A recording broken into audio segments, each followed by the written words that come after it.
अस्सलाम वालेकुम नाज़रीन, जैसा कि मैंने गुज़िश्ता व्लॉग में बताया था कि बजट तो मंजूर होगा।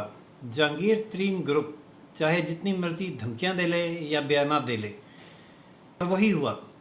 एक शटअप कॉल मौसूल हुई जहांगीर तरीन ग्रुप के अरकान को, जिसमें वाज़ेह तौर पर उन्हें ये हिदायत दी गई कि आप बजट की मंजूरी या नामंजूरी का तस्करा मत करें। बजट तो मंजूर होगा, अलबत्ता आप हल्की फुल्की मौसीकी जारी रखें।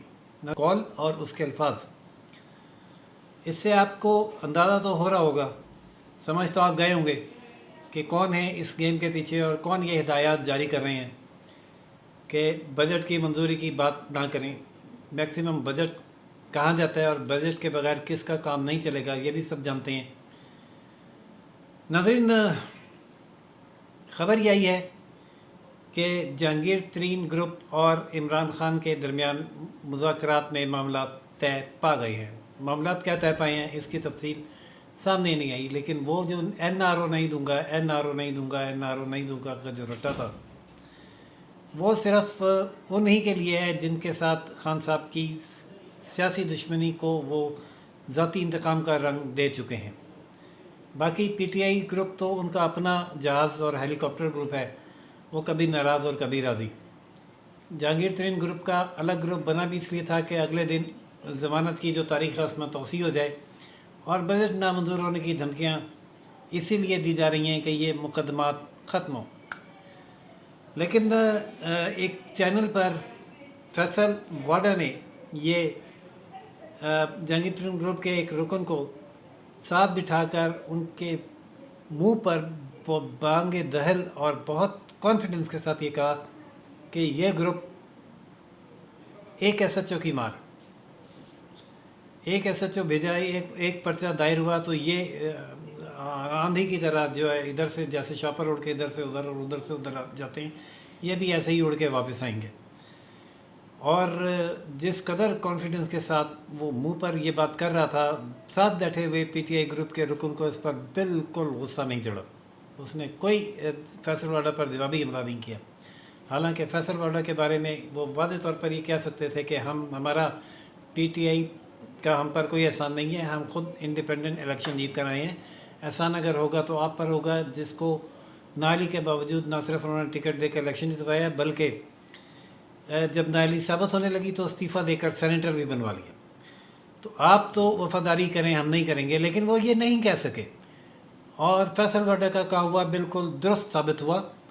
और एक शटअप कॉल पर, पता नहीं वो SHO की ही होगी शायद, जहांगीर तरीन ग्रुप वापस आ गया और अब बजट की मंजूरी और नामंजूरी की बातों से दस्तबरदार हो चुका है। मालूम नहीं क्या साइकी है वज़ीर आज़म की कि किसी तरक्याती प्रोजेक्ट का इफ्तिताह भी करने जा रहे हो चाइना के साथ मिल के, न्यूक्लियर पावर प्रोजेक्ट। उस पर अपनी परफॉर्मेंस को स्ट्रेस करने के बजाय वो करप्शन का राग अपना शुरू कर देते हैं कि जी चाइना ने इतने करप्ट लोगों को सज़ा दी और हम भी देंगे। और चाइना 70 करोड़ लोगों को गुर्बत से ऊपर ले आया है। भाई, चाइना तो ले आया है 70 करोड़ लोगों को ऊपर से, लेकिन आप कम से कम 7 से 10 लाख लोगों को ख़तरे गुर्बत से ज़रूर नीचे ले गए हैं इन 3 सालों में।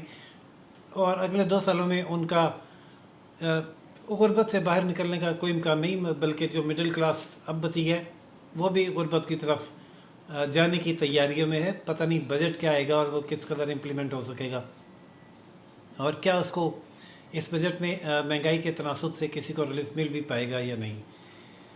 खैर, वो तो जब बजट आएगा तो देखेंगे और उसकी अपडेट से भी अपने नाज़रीन को आगाह करेंगे। आज जो दूसरा अहम वाक़या था या वाक़यात थे जो मुल्क भर में हुए, वो थे पाकिस्तानियों की जानिब से फ़लस्तीन पर इसराइली जारियत के हवाले से एहतजाजी मुज़ाहरे, जिसमें इसराइल को ठीक ठाक लान तान की गई, उसके ख़िलाफ़ नारे लगाए गए, उसकी मज़म्मत की गई, और ये मुतालबा किया गया कि इसराइल फ़लस्तीन पर मज़ालिम बंद करे और सरज़मीन फ़लस्तीन छोड़ दे। ये दावा किया गया कि हम इसराइल के साथ खड़े हैं, लेकिन खड़े होते होते हमें इतनी देर ताख़ीर हो गई कि आज जब हम साथ खड़े हुए मुल्क भर में, तो उस वक्त तक सीज़ फायर हो चुका था पहले ही। अब चाहें तो ये क्रेडिट ले लें कि हमारे साथ खड़े होने के डर से जो है वो फ़लस्तीन ने सीज़ फायर कर दिया। बहरहाल आगे फ़लस्तीन में सूरत हाल क्या होगी, ख़त्े में अमन व अमान की, और पाकिस्तान का रद्द-ए-अमल उस पर क्या होगा। लेकिन अगर कहीं खान साहब ये समझ रहे होंगे कि शाह महमूद कुरैशी साहब की जाके सफारती कोशिशों की वजह से ये सीज़ फायर हुआ है, तो खान साहब के सपोर्टर्स को मुबारक हो। इस हवाले से भी जो अपडेट होगी उससे भी हम अपने नाज़रीन को आगाह करते रहेंगे। नाज़रीन, जो नेक्स्ट ख़बर है वो ये है कि शहबाज शरीफ जो पाकिस्तान मुस्लिम लीग नून के इस वक्त एक्टिव रहनुमा हैं, और जिन्होंने लाहौर हाई कोर्ट से इजाज़त लेकर बैरून मुल्क यानी लंदन जाने की कोशिश की थी, उनको रोक दिया गया था, और लाहौर हाई कोर्ट के इस फैसले को सुप्रीम कोर्ट में चैलेंज करके साथ ये सज़ा भी की गई थी कि इसकी जल्द समाअत की जाए। वो पटिशन जल्द समाअत के लिए मुकर्रर हो गई है, और उसके लिए जो बेंच बना है सुप्रीम कोर्ट में वो है जस्टिस एजाजुल हसन और जस्टिस सज्जाद अली शाह पर मुश्तमिल बेंच। इस बेंच की मुस्लिम लीग नून के हवाले से साबका फैसलों के हवाले से साबका हिस्ट्री तो सबको मालूम ही है। अब देखते हैं कि ये इस दरख्वास्त के हवाले से ये बेंच क्या फ़ैसला देता है। क्या लाहौर हाई कोर्ट के फ़ैसले को बरकरार रखता है या बैक जुम्बिश कलम उड़ा देता है। नाज़रीन, अदालत का जो भी फ़ैसला हुआ ब्रेकिंग न्यूज़ के तौर पर आपकी खिदमत में पेश किया जाएगा। अगली अपडेट तक के लिए इजाज़त दीजिए राशिद हबीब को, रोशन पाकिस्तान न्यूज़ से। लाइक, सब्सक्राइब और शेयर करना ना भूलिएगा।